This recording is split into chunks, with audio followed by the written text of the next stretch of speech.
আজ 5ই সেপ্টেম্বর 2024। আজকের আলোচনাটা গত কার্য দিবসের মতো আমি একটু ভিন্ন আঙ্গিকে করব।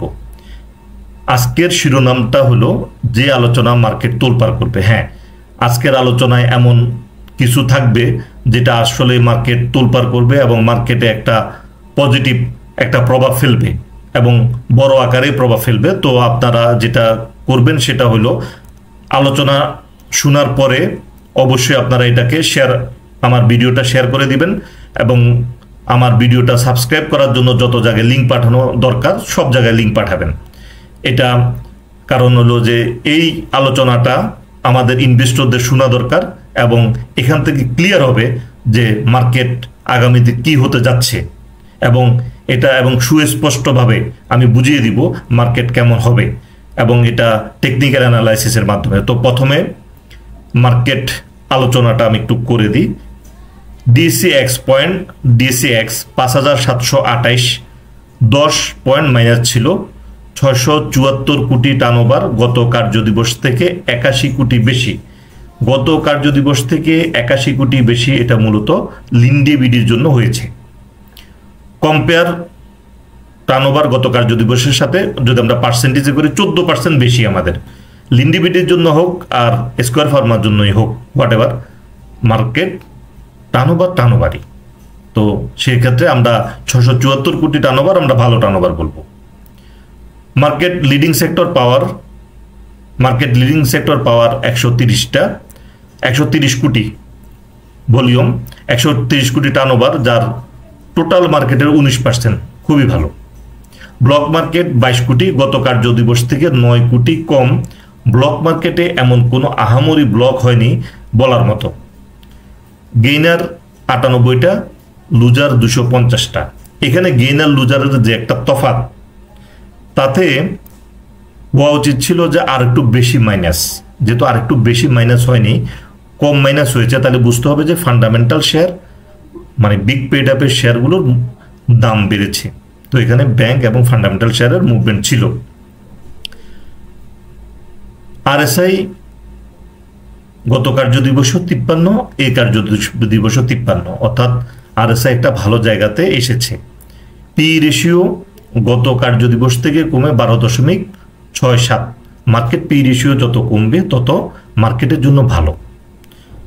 এই হলো এই আলোচনা থেকে আমরা বুঝতে পারি যে মার্কেট আজকে মাইনাস ছিল, কিন্তু সব জায়গাতে একটা নেগেটিভ নিউজ বা রিউমার বা মানুষের মনে একটা শঙ্কা যে মার্কেট পড়ে যাবে।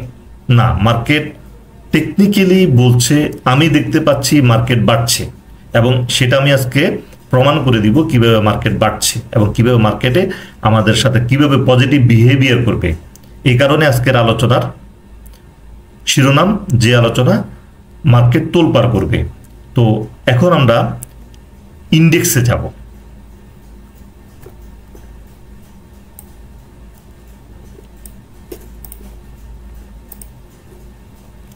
ইন্ডেক্স, এখানে আমি নতুন একটা লাইন ড্র করেছি এবং higher high higher low method আমি এখানে অ্যাপ্লাই করেছি। এখানে এই পোর্শনটাতে হায়ার লো পোর্শন দেখা যাচ্ছে, এখানে হায়ার হাই, এখানে হায়ার লো, এই পোর্শনটা গোল যে অংশ এখানে হায়ার হাই। আবার এখানে যদিও হায়ার লো এখনো ক্রিয়েট করেনি, আমি এখানে দিয়ে দিয়েছি হায়ার লো, হয়তো সেটা কমে এখানেও আসতে পারে। কিন্তু আমি এখানে যে একটা সমান্তরাল রেখা অঙ্কন করেছি, এটা আমি গত 2 কার্য দিবসে এঁকেছি, কিন্তু হয়তো আপনাদেরকে দেওয়া হয়নি। এখানে আজকে ঠিক এক্স্যাক্টলি এই পয়েন্টটাতে এসে সে থেমে গেছে, অর্থাৎ আমার ধারণা অনুযায়ী এটা এখান থেকে মার্কেট আবার মুভমেন্টে যাবে টেকনিক্যাল অ্যানালাইসিস অনুযায়ী। এখন আমি কয়েকটা চার্ট দেখাবো, যে চার্ট দেখে আমরা বুঝতে পারবো যে মার্কেট আগামী কার্য দিবসগুলোতে কি বিহেভিয়ার করবে। এখানে আমরা জিপির একটা গ্রাফ দেখতে পাচ্ছি। জিপি, এটা যদি কোনো টেকনিক্যাল অ্যানালিস্ট বলে এটাকে ডাউন ট্রেন্ড, কিংবা এটা আমরা যারা সাধারণভাবে চার্ট দেখি তারা আমরা বলবো এটাকে মার্কেট ফল। জিপি ফল, কিন্তু আমি দেখি জিপি আপ। আপনারা বলবেন জিপি ফল। এমএসিডি ভয়ানকভাবে ডাউন ট্রেন্ড। আমি গত কার্য দিবসে দেখিয়েছিলাম এটা সমান্তরাল, প্রাইজের মুভমেন্ট নাই, অর্থাৎ প্রাইস লোয়ার না, ডাউন ট্রেন্ড না, price sideway, MACD down trend. তার মানে এই যে এখানে প্রাইস শক্তি সঞ্চয় করে বড় র্যালিতে যাবে। এটাকে আরো ক্লিয়ার করে দিচ্ছি। এই রেক্টাঙ্গেলটাকে আমি একটা শেপ দিয়ে দিব। এখন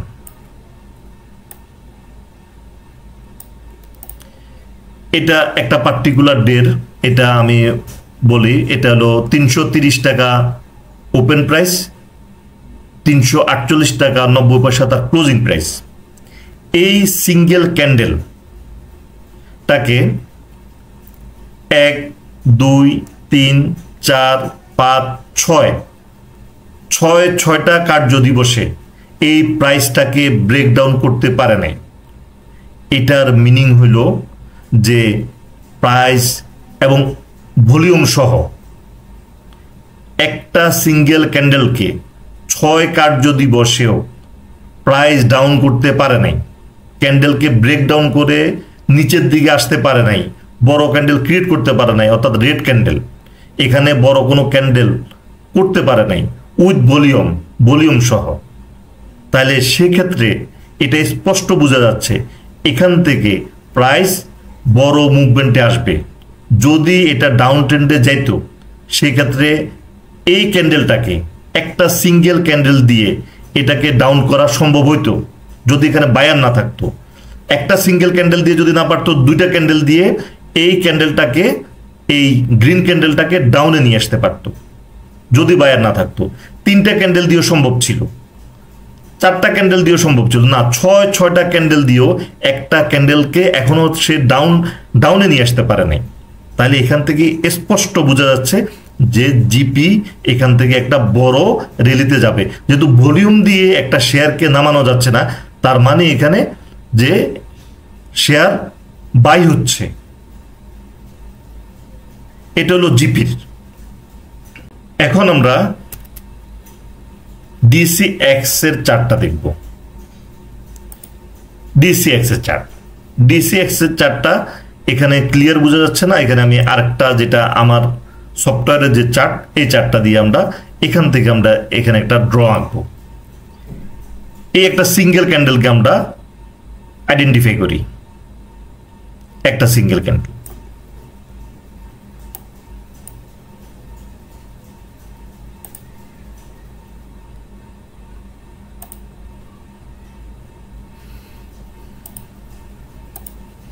একটা সিঙ্গেল ক্যান্ডেল, একটা সিঙ্গেল লাইন, এবং এখানে আরেকটা লাইন তো আঁকানো আছে। এখানে আমরা একটু বড় করে দেখাই।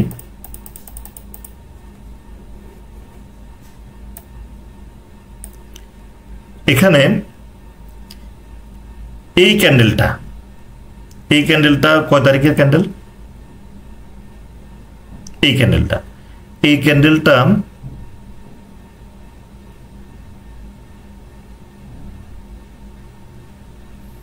তারিখ শো করে না কেন? এটা হলো 29শে আগস্ট। এই ক্যান্ডেলটা 29শে আগস্টের। এই ক্যান্ডেলটা এখানে আপনি যদি একটু খেয়াল করেন, এখানে আমরা আরেকটা অন্য কালারের একটা আঁকি, তাহলে ক্লিয়ার বোঝা যাবে।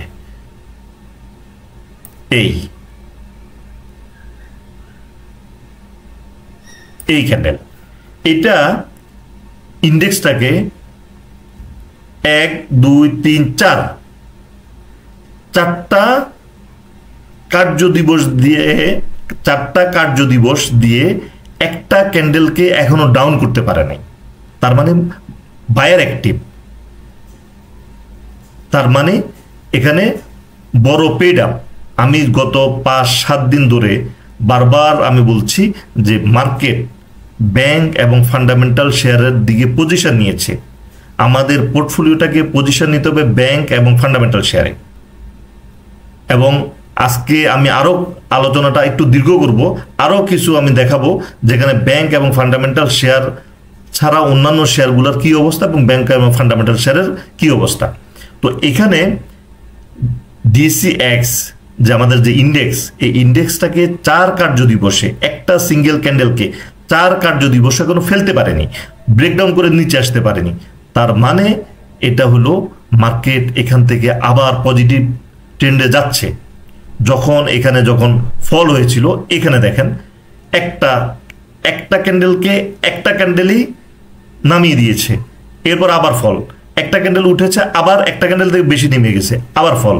কিন্তু এখানে 4টা ক্যান্ডেল মিলে একটা সিঙ্গেল ক্যান্ডেলকে DCX কে এখনো ব্রেকডাউন করতে পারে নাই। তার মানে এখান থেকে মার্কেট বড় র্যালিতে যাচ্ছে। এই আলোচনা এই কারণেই আজকে মার্কেট তোলপাড় করবে, এবং এটা যখন বিনিয়োগকারীরা দেখবে, বুঝবে এবং ক্লিয়ার পিকচার দেখবে, তখন আগামী কার্যদিবস থেকে বিনিয়োগকারীরা সেল স্টপ করে দিবে এবং মার্কেটে একটা পজিটিভ ভাইব ক্রিয়েট হবে এবং বড় ধরনের একটা আপ হওয়ার সম্ভাবনা দেখা দেবে যদি এই আলোচনাটা বিনিয়োগকারীদের সবার কাছে পৌঁছায়। এখন আমরা আরেকবার একটু জিপি এবং DCX ইন্ডেক্সটাকে আমরা আরেকবার দেখে নিব, এটা একটু জাস্ট বোঝানোর জন্য। এখানে যেহেতু আমাদের আঁকা আছে, একটা সিঙ্গেল ক্যান্ডেলকে এখানে 6 কার্যদিবসে প্রাইস ডাউন করতে পারে নাই। তার মানে ভলিউম সহ যখন প্রাইস ডাউন করতে পারে নাই, বুঝতে হবে এখানে প্রাইসের একটা বড় র্যালি আছে। এটা হলো জিপি। এখন আমরা জিপি ছাড়া আমরা আরো কিছু আপট্রেন্ড শেয়ার দেখব। আপট্রেন্ড শেয়ারের মধ্যে আমরা আমাদের একটা দেখি অগ্নি।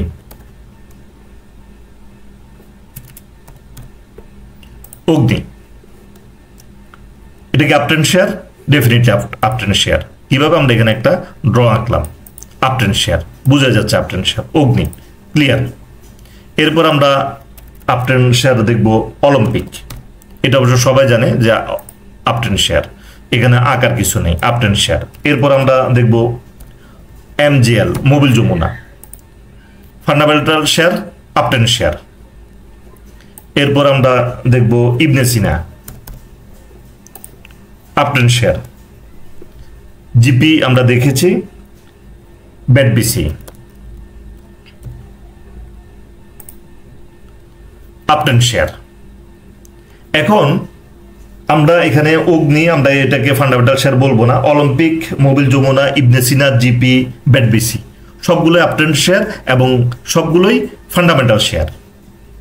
এরপর আমরা দেখব ব্যাংকের মধ্যে আপট্রেন্ড শেয়ার কি কি আছে।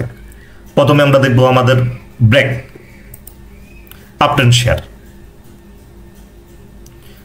ব্র্যাকের ক্ষেত্রেও আমরা ওই অ্যাপ্লাইটা করি, একটা সিঙ্গেল ক্যান্ডেলকে সে ভলিউম দিয়ে নিচে নামাইতে পারতেছে না। এই আলোচনা যদি মার্কেট তোলপাড় না করে, আর কোন আলোচনা মার্কেট তোলপাড় করবে? এরপরে আসবো হলো সিটি ব্যাংক।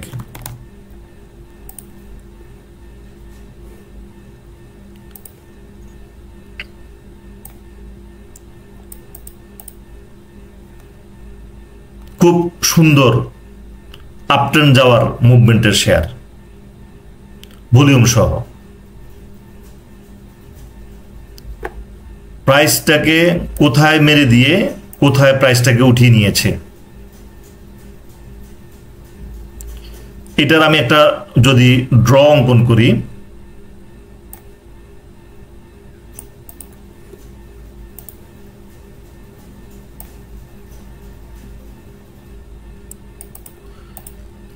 দেখেন এটা 23 টাকা 10 পয়সা এখানে হিট করে সে শেয়ারটা কিন্তু ঠিক উপরে উঠে গেছে, অর্থাৎ এই শেয়ারটা movement up trend.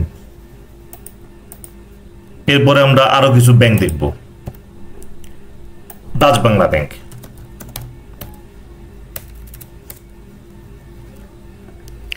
Dutch Bangla, এখানে আঁকার দরকার নাই, এখানে আপনারাই বলবেন এই যে আপ ট্রেন্ড না ডাউন ট্রেন্ড। Uptrend share. তো যত শেয়ার আমরা দেখলাম ব্যাংক এবং ফান্ডামেন্টাল সবই আপট্রেন্ড শেয়ার।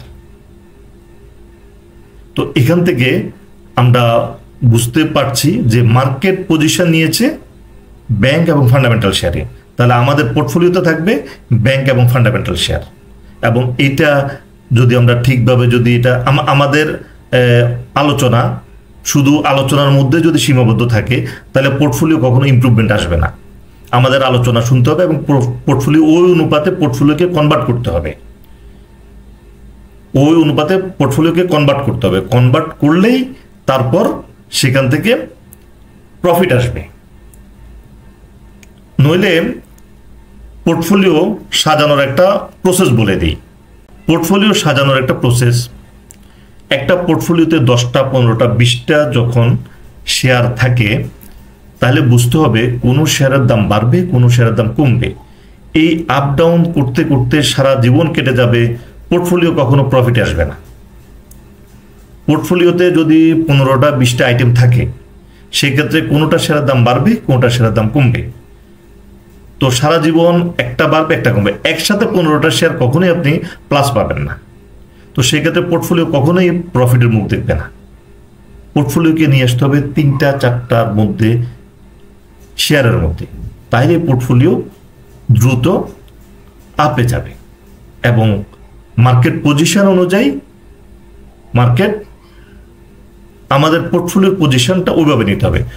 মার্কেটে বাই করার থেকে সেল করা কষ্টকর, কারণ লসে সেল করাটা একটু ডিফিকাল্ট, কারণ এত টাকা লস আমি কিভাবে সেল করব। কিন্তু সেল করাটা সবচেয়ে ইম্পর্টেন্ট। বাই যে কোনো রেটে করা যায়, কিন্তু সেল করাটা খুবই ইম্পর্টেন্ট, সেল করতে জানতে হবে। আর আমাদের আজকের যে আমি টেকনিকটা দেখিয়ে দিয়েছি, এই টেকনিকটা ভলিউম সহ যদি কোনো শেয়ারে এরকম যদি একটা ক্যান্ডেলকে যদি ডাউনে নিয়ে আসতে না পারে তাহলে বুঝতে হবে যে এই শেয়ার এখান থেকে বড় র্যালিতে যাওয়ার জন্য প্রস্তুতি নিচ্ছে, যেটা আমাদের মার্কেট করতেছে, যে আমাদের মার্কেট বড় র্যালির জন্য প্রস্তুতি নিচ্ছে। তো আমি আশা করব আমার এই আলোচনা শোনার পরে আজকে থেকে যেটা হলো আপনারা আপনাদের পোর্টফোলিও অবশ্যই আলোচনার অনুপাতে আপনারা কনভার্ট করে নেন।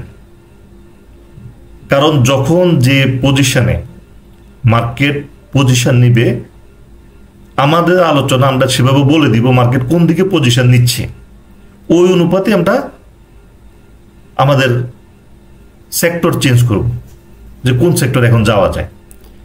আমরা আরেকটা বিষয়, যদিও আমাদের আজকে লিডিংয়ে ছিল ফুয়েল অ্যান্ড পাওয়ার, কিন্তু ফুয়েল অ্যান্ড পাওয়ারের একটা বিষয় আমি দেখিয়ে দিই।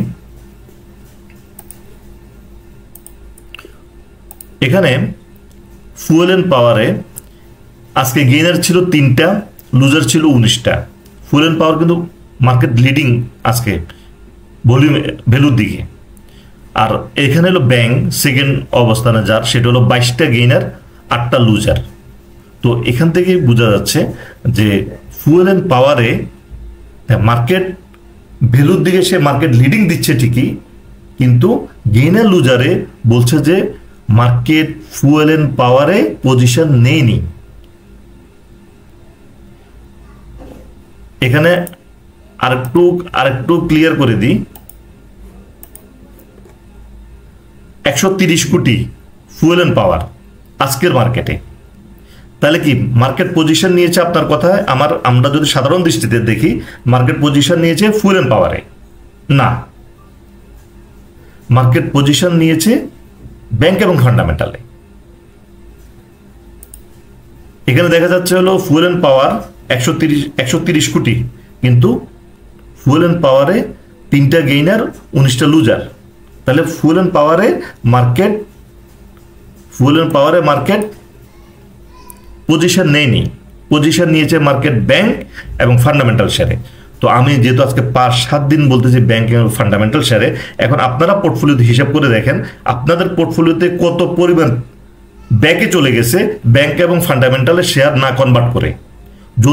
আপনি যদি আজকে 5 দিন আগে ব্যাংক এবং ফান্ডামেন্টাল শেয়ারে যদি কনভার্ট করতেন তাহলে 2%ও মাইনাস হইতো না, বরং প্রফিট হইতো। সেখানে 20%-এর বেশি আপনাদের লস হয়েছে গত 5 দিনে, যারা ব্যাংক এবং ফান্ডামেন্টাল শেয়ারে কনভার্ট করেননি। ব্যাংক এবং ফান্ডামেন্টাল শেয়ারে আমি আসতে বলিনি, ব্যাংক এবং ফান্ডামেন্টাল আসতে বলতেছে মার্কেট, কারণ মার্কেট পজিশন নিয়েছে ব্যাংক এবং ফান্ডামেন্টালে, আপনাকে পজিশন নিতে হবে ব্যাংক এবং ফান্ডামেন্টালে। গত 7 দিন আগে থেকে যখন আমি বলতেছি ব্যাংক এবং ফান্ডামেন্টাল শেয়ারে এন্ট্রি মার্কেট পজিশন নিয়েছে, তখন থেকে যদি আপনারা যদি ব্যাংক এবং ফান্ডামেন্টাল শেয়ারে যদি পজিশন নিতেন, তাহলে আপনাদের 20% আপনার লস হইতো না, 2% লস হইতে পারতো, 2% প্রফিট হইতে পারতো, তাও তো ভালো, ইকুইটি ধরে রাখতো। এখন যখন মার্কেট বাড়ার সময়, এখন যখন আবার ব্যাংক এবং ফান্ডামেন্টাল শেয়ারে বাড়বে, কিন্তু ওগুলো আবার বসে থাকবে। তো সেই ক্ষেত্রে আমাদের আলোচনা অনুযায়ী ভিডিও শুধু দেখলেই হবে না, ভিডিও দেখার সাথে সাথে এই আলোচনা যেদিকে মার্কেট যেদিকে সেদিকে আমাদের পোর্টফোলিওটাকে সবসময় চলমান রাখবো। আমরা হয়তো এখন ব্যাংক এবং ফান্ডামেন্টাল বলছি, কিছুদিন পরে হয়তো পাওয়ার বলবো, কিছুদিন পরে হয়তো লাইফ ইন্স্যুরেন্স বলবো, ইন্স্যুরেন্স বলবো, এক এক সময় এক একটা আসবে। কিন্তু মার্কেট যেখানে পজিশন, সেখানে আমরা পজিশন নেব। তো আজকের আলোচনা এতটুকুই। তো আশা করি যে আজকের আলোচনা মার্কেটে তোলপাড় করবে এবং আপনারা এই আলোচনা অবশ্যই শেয়ার করে দিবেন। আমরা আশা করি মার্কেট আগামী কার্যদিবস থেকে টেকনিক্যাল অ্যানালাইসিস অনুযায়ী আগামী কার্যদিবস থেকে মার্কেট পজিটিভ থাকবে এবং ব্যাংক এবং ফান্ডামেন্টালের মার্কেট যে পজিশন নিয়েছে এই পজিশন অনুযায়ী থাকবে। তো ধন্যবাদ সবাইকে।